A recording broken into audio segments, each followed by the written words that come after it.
ఇప్పుడు మనం 40% క్యాన్సర్లు కేవలం పొగాకు నమలడము, తినడం వల్ల వస్తున్నాయి. Most preventable. కోరి తెచ్చుకుంటున్నాం, కొని తెచ్చుకుంటున్నాం.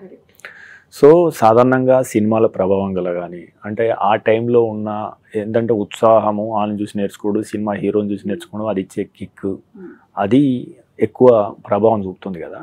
సో మీ దగ్గరికి ఓరల్ క్యాన్సర్తో వచ్చి 4-5 ఆపరేషన్లు చేసుకొని దవడలు తీసేసి, సో మ్యాక్సియోఫేషియల్ సర్జరీ వచ్చి 4-5 సర్జరీలు చేసి పైపులు పెట్టి ఆహారం తినిపిస్తూ, సో వాళ్ళు ఏం ఫీల్ అయ్యి ఉంటారు అప్పుడు యాక్చువల్గా? ఎందుకంటే ఇది నేను లక్షలాది మంది యువకులకు చెప్పదలుచుకున్నాను. ఈ మధ్య యువతులు కూడా బాగా తాగుతున్నారు సిగరెట్లు.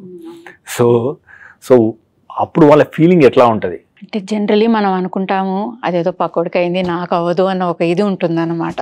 అది హోపో, ఓవర్ ఆప్టిమిజమో ఏదో నాకు తెలియదు, కానీ వీ ఆల్ థింక్ వేరెవరికో అవుతుంది, మనకి జరగదు ఇది అన్నది. అందుకనే మనం చేస్తూ పోతాం అనమాట. బట్ డెఫినెట్లీ నేను చూసేది when ever a patient is diagnosed with a cancer, ఇట్లా ఓరల్ క్యాన్సరే కాదు ఏదన్నా కానివ్వండి, first thing in their mind is regret అనమాట.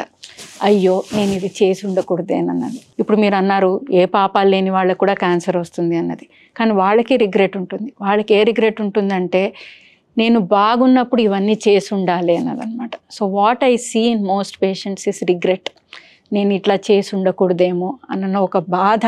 ఆ బాధకి సొల్యూషన్ అన్నదే లేదు, బికాస్ అది అయిపోయింది. ఇంకా we have to face the future అనమాట.